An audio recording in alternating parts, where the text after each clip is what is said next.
Good morning, Mrs. Vaz. Good morning, Cliff, and good morning, my Eastport and family. And Well, the rest of Jamaica. good morning.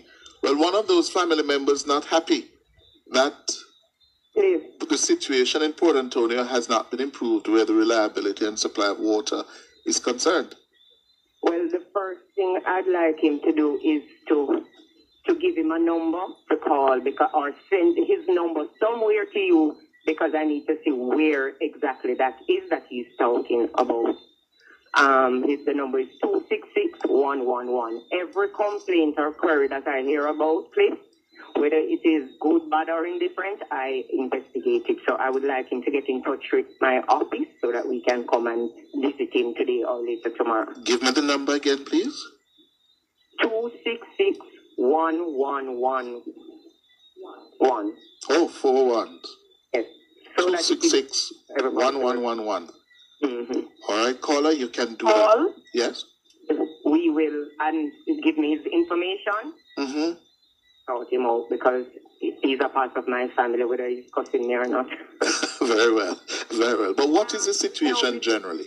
So the situation, I'd just like to send my sympathies out to all Jamaicans who are affected during this terrible flood. Man, has been a disaster for so many families. I'm happy that Portland would spare the brunt of it. But man, the damage, my heart goes out to them. So let us get back now to this situation here.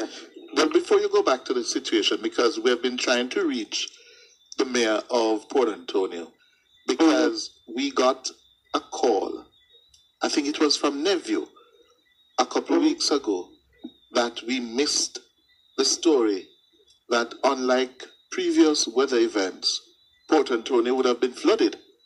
And that didn't happen this time round. Yeah? Is that so? Port Antonio wasn't flooded during the recent heavy rains? No, we didn't get flooded out. Why? You know, Cliff, I set about to clean up this town because I can't bring investors in a town that is not clean. And so my first order of business as caretaker and then member of parliament was to start the beautification, and that included the drains. I listened to the people and they told me of some drains that have never been cleaned in over 10 years. So as soon as the government gave us extra money, right, we did an extensive drain cleaning program that's ongoing in collaboration with the PMC here. And we cleaned two of the main drains, one by the Singer store and another one by Bone Brook. And in the Singer store, we took out 20 loads, big truckload of debris out of the Singer drain, which is right in the town. And the same thing with the Bone Brook. I pleaded with TDP because Portland is a tourism destination, and we got funds from them and cleaned the Bone Brook drain, and we took out about 8 truckload of those two drains. So the water comes down into the hill, and then these two drains being blocked would cause the town to flood out. In addition, we kept up cleaning up drains. Every cent that was given to us was spent on drain cleaning. And not only that, you know, Chris, nobody not cleaning no drain for this girl, and I don't go and look on it myself, you know. You can't tell me that you clean the drain. I am going to go to my drain and see that what I pay through the CDF or through the government grant is spent properly. Supervision. So hold on there. You put on your jeans and you go down and make sure the drain clean? The drain and walk under the road and everything. I have a reputation in this constituency that if you get Anne-Marie Ball's work, they don't call me that. If you get Mama work or Action and work, I do it good because she can look money. What they call it, Mama? Mama, I love it, you see. Mama. When me passing in the town, you know, all of me young men them, whether they rub them hand middle and a shout out, ball out, Mama. Mama. Hey. A browning like you, they call Mama. Mama, me did my dear, and me love the name. It's funny. So you go down into the drains and make sure you get value for the government money. And if a road them repair, me on top of this road I look. And if it's erecting a shed, a bus shed, I am there. Nothing is done in this constituency, and these two eyes don't look on it. Nothing. Oh, so you're gonna learn about road construction and what to look for? Yes, because my project manager was on one of the roads in St. Elizabeth that to this day, when it was installed, up to now the road don't move. So he knows about road construction. But you know, if I don't look on my road down here or what I'm doing as politics, you know, this is a business for me. And my business has to be successful. Oh. So I clean drains across 30 communities and the main ones in the town. And I beautify and I build bus shed and I build skips. Yes. Because I have a slogan and it is the hashtag and it's clean and green. Yes. And I'm determined. I hear people complain about the colors of my skips, garbage bin. And I to them, let me ask you something. You have one ugly garbage bin in your bedroom or in your bathroom? I said, Portland is my home, you know. So I want to see pretty skips, and when people see pretty skips, then put them garbage in there. Oh. So what colors do you use in the skips? Black, green, and the gold. Black Jamaican colors. Right. Oh. And I use the same variation on my bus shed. Because there's no prettier color than the black, green, and gold. Hold on for my mama. Yeah, we need to take a break and come back, mama. Hold on. Talking with the Member of Parliament for Eastern Portland. Her name is Anne-Marie Muma Vaz. She tells me that's what her constituents call her. Out of respect, not a disrespect, not a diss. They call her Muma. Yes? And she is relating how she gets a job done as Member of Parliament in East Portland. By the way, Mrs. Vaz, yes. the caller who called us left his name and number, Mr. Pottinger. So when we're finished, don't hang up, and my producer will give you his number. Yeah, he's Mr. Pottinger, right? So you can reach out to him after we finish. But back to the issue of water in the town of Port Antonio. Yes. When I am here, first of all, nobody has to tell me about the water situation in East Portland, you know. For over 20 years, I've had a home here. And since 2018, I've moved down here permanently. I go to Kingston to go to Parliament. I was hoping to kind of balance it out since the election, but there's too much to be done, so I'm still down here full time. I'm coming from Parliament. So hold on there, you live in East Portland now? Full time? From September 2018. Oh. So you just go to Kingston for Parliament? I never used to go in except if there's something in, but since I'm a member of Parliament, I go in on a Monday, and then I come back down on a Wednesday morning. And last week when he was saying he didn't see me, no, let me tell you something. You see if my people don't see me, Cliff? God have mercy. If they don't see me for 1 week, it's like they don't see me for 1 month. Last week was the first time since months, since the election, months before and since the election, that I've taken 1 week where I didn't come down here because I went to do my mammogram, all the things that I'm carrying my women from Portland to do their mammogram. I went to do my mammogram, and my pap smear, and do all my checkups and my appointments. I took last week just to do that. And ladies, please remember your mammogram and your pap smear. Please. Very important. Last week was the only week that I was not here 1 day, no, the entire week. When I came here, the water situation was bad, and I set about to put $4,000 gallon tanks in Lighthouse and Chateauba. Now, there is a housing development, non-such scheme that had pipes laid for 10 years and no water was in the pipe. So we set about with the Member of Parliament, God rest his soul, Doc, and Minister Vaz came down and we did an extensive tour and we spoke about the issue of Norris Heights not getting any water in their pipes for over 10 years. Out of that visit, Norris Heights began to get water once per week. Now, the well that supplies that water is at Grants level is the same well that supplies the town. So what, in order for the residents, and it's a big housing development,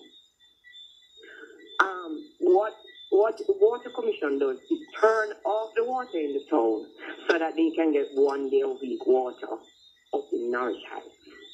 That situation, no, the solution for that situation is that the National Water Commission is drilling 2 wells at Grants level to take care of that.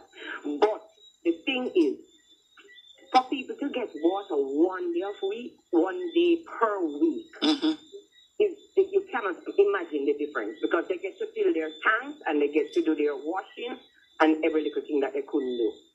And so the town would just have to understand that that is the situation because I have to balance this thing so that everybody gets a little piece of something. We have distributed 400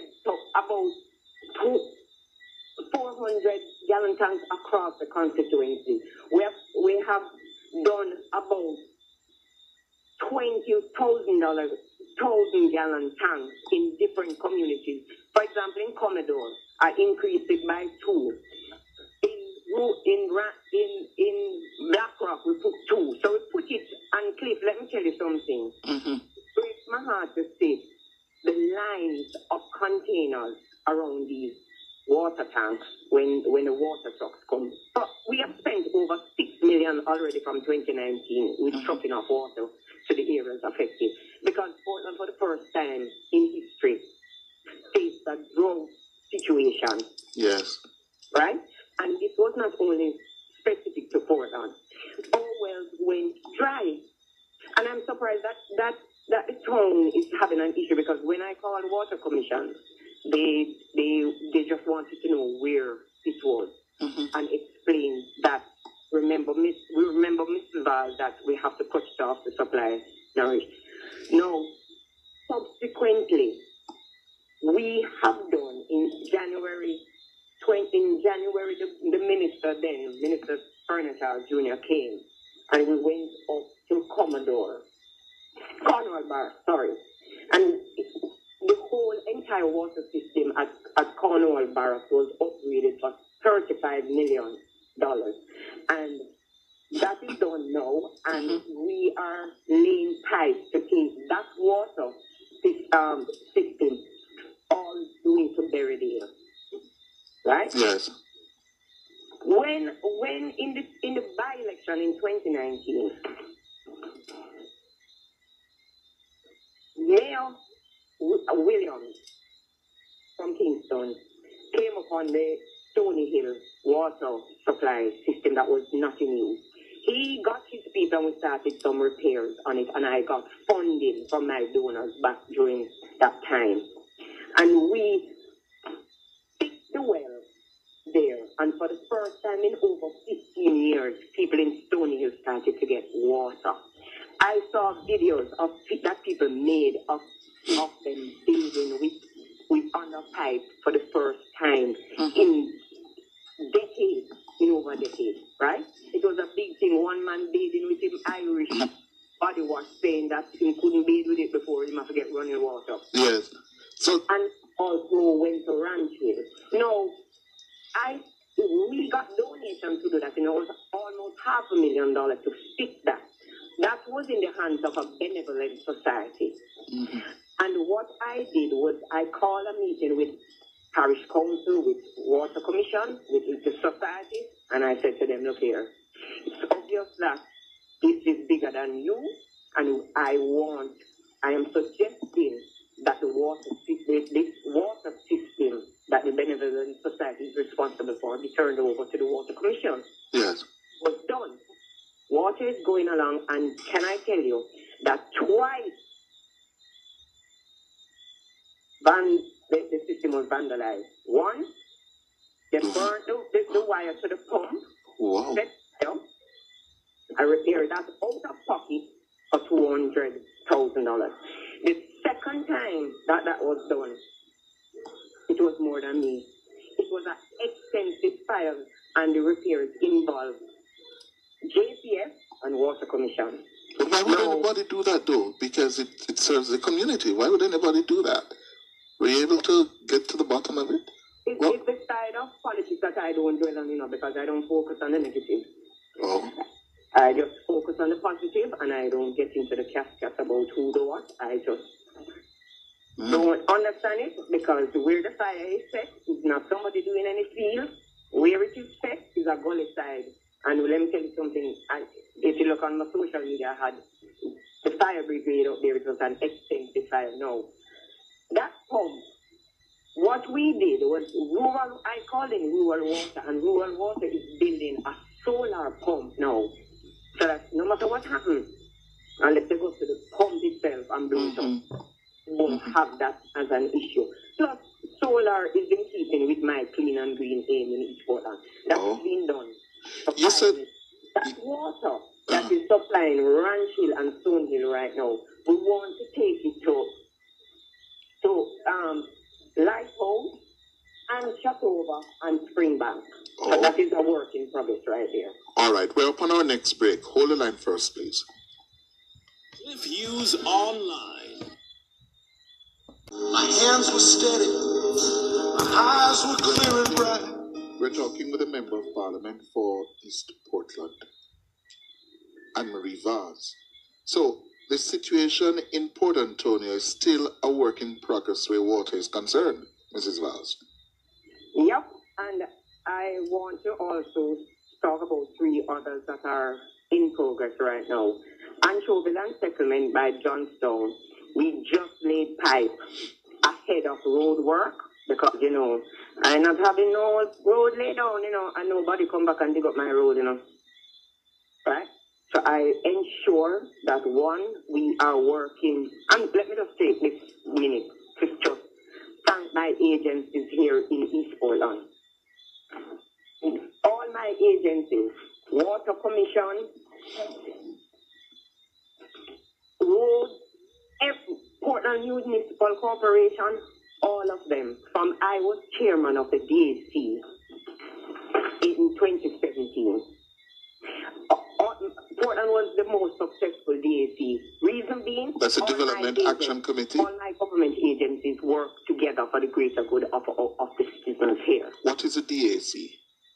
Destination Assurance Council that was in 2016 when Ed Bartlett came back on. We have 6 DACs across that takes care of the tourism resort areas. Okay.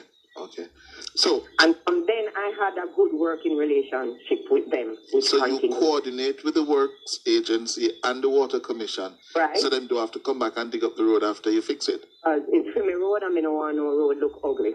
Everything is my something, and I want it like it's my own personal thing I'm doing.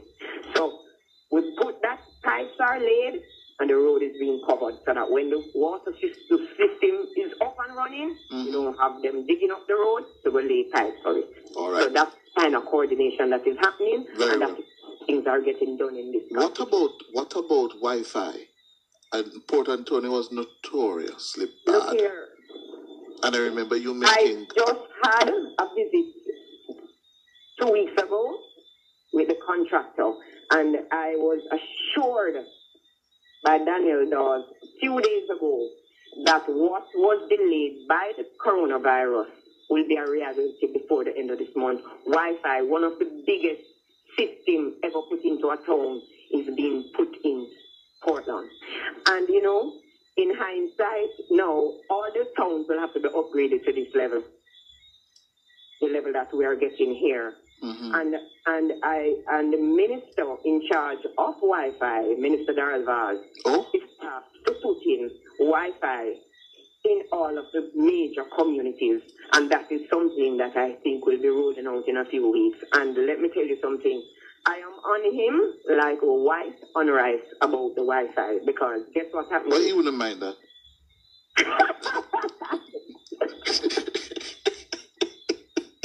Oh, Jesus. Please, before I went into politics, everything that bothered me, I used to cuss him, you see? So I said, you know what, Miss Cat, I'm tired for cuss. Let me go try to change it myself. Yes. Here I am. Anyway, the Wi-Fi affects me on a daily basis. One of the very first things that I did as caretaker was to call the two major telecommunications companies in this country to say, hey, this is not going to work. I hear about all kind of problems and, you know, the ongoing problems with the Chinese and the area. But we have to move forward now. Yes. And I always look on the positive, no matter what happened to me in life. Even if I lose every single thing, I have to just give God thanks for my life. I find something to be thankful for. One of the benefits, one of the good things that came out of the coronavirus is that what should have been done decades ago is being done now. Wi-Fi is the children having access to Wi-Fi and being equipped and having tablets. It's like exercise book and pen back in the day for me and you. Yes. Yeah. Right? You said something at the top of the program, which I made a mental note of. You said that you can bring investors into a dirty town. Yes? How is that effort going to get people to invest in the town? Getting flood out, so all my business people in the town didn't have the damage that they would normally have before because of the cleaning of the drain. And you know what I noticed, Cliff, in 2018 when I closed off my year as caretaker, I did extensive work on a beach in the town that they call Action Beach now, and putting benches and clean up the area where people now sit and eat and drink in the night. And that got other people along the strip started to clean up their town. It just takes one person to start, you know. Yes. Now everybody that Christmas was fixing up. And subsequent to that, everywhere I go to do something, I put the mural in the town. And across from it, when Ministry of Tourism gave us the $2 million the other day, I am putting in a gazebo where people can sit down. The mural is there. You can sit down. We don't have places where people kids can sit, or the elderly can sit, or my youth can sit. Putting in a gazebo and beautifying the place, because my aim, one of the reasons why I started my One Jamaica Foundation is that when I drop my kids at their school in Kingston and I come to East Portland or West Portland specifically back in the day, the kids were in classrooms that were hot and dark. How you dream and aspire in surroundings like that? People want to say why I'm first of all, they are complaining about me spending the money over by the gazebo development, why I didn't use the money to do X, Y, and Z. What they don't understand is I come into politics with my good name, you know, and I come right back out with my good name, you know. I cannot take money that was given by TPD Co to beautify a town and use it for any other purposes, because the first thing they're going to say, she's one more corrupt politician. Right? Yes. When I get the money, I use it wisely. And what always happens, wherever I choose to beautify with these additional funds, people around us automatically upgrade themselves. Yeah. But let me ask you something, Anne-Marie Vaz. Where do you get this energy from? I love it, you see. I love it. Every day, I love it. I love to see that this was like that and it changed now. This is my home. I don't look at it as politics. I envision what is happening to me now. So when I moved back down in 2018, and the second week of living down here, I sat on my balcony and I look out at the sea and I started to cry. And every time I talk about it, I get emotional. Because I am a country girl. And it's almost, my life came back full circle. And I'm right where I belong. Right? And so this is my home. I had planned that when my last child retired, sorry. When my last child left home for school, Yes. I was going to retire in Portland full time. This is my plan. It just got fast forward because of circumstances beyond my control. My daughter went away to school earlier. Everything opened up for me to come here, you know. This was no plan of mine. I would want to say that I'm a accidental politician. This was no plan of mine. The people know what I'm about, and the people called for me. And I did my research, and I saw that this is what they wanted. Mm-hmm. They want somebody that they know. They know me. Mm. Right? So, and they want that they care about them. And I view my constituency the exact way I view my own home. mm-hmm. What needs to be done? Mm-hmm. The people in my home are happy. You can't come into my home and know who works for who, you know. Mm-hmm. I often tell a story that one of my nannies, I went to her and said, okay, let us go in the garden to do something. And she said, right now I'm watching my show. You don't have to know which show it is. You know, the Indian show where everybody stuff on watch? Yes. She told me that she can't come with me right now because she's watching her show. Mm-hmm. So when I hear a caller calling and cussing and can't get me, I don't just brush it off, you know, because it's a part of my family. So I want to find out, and I this is how I take my constituency. It's my home, how my home look. It must have good road, must have water, everybody must have opportunities, and most importantly,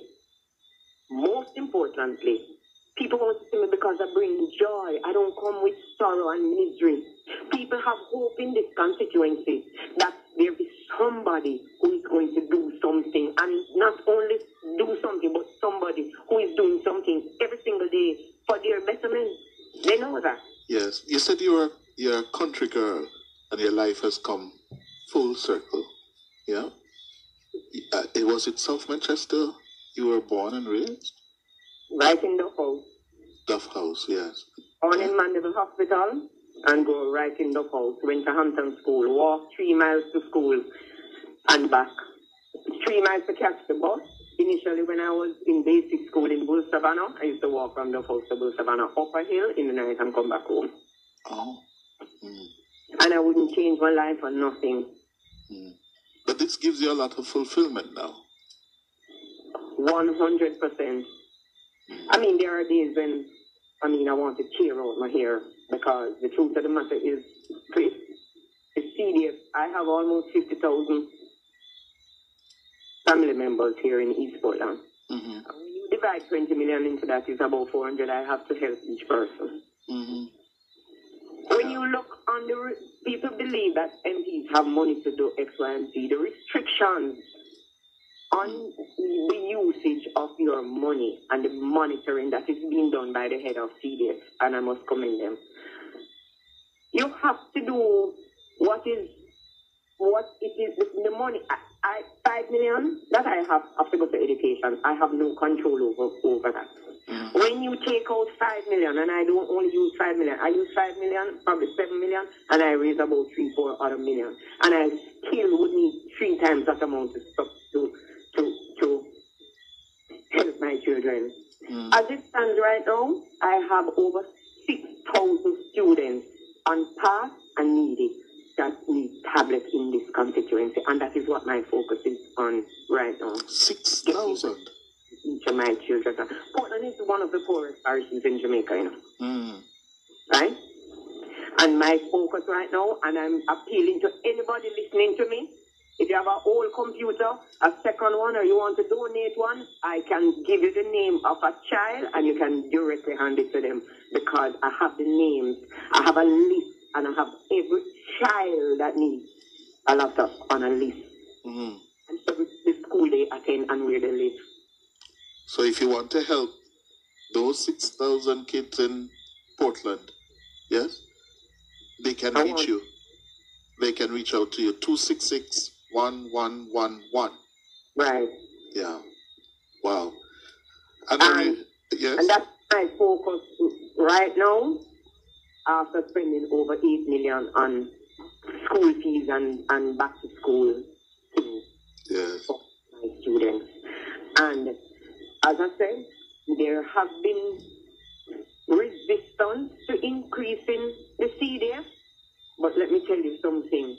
As a new MP and someone who is focused on the development of our people and parish, $20 million is a drop in the bucket.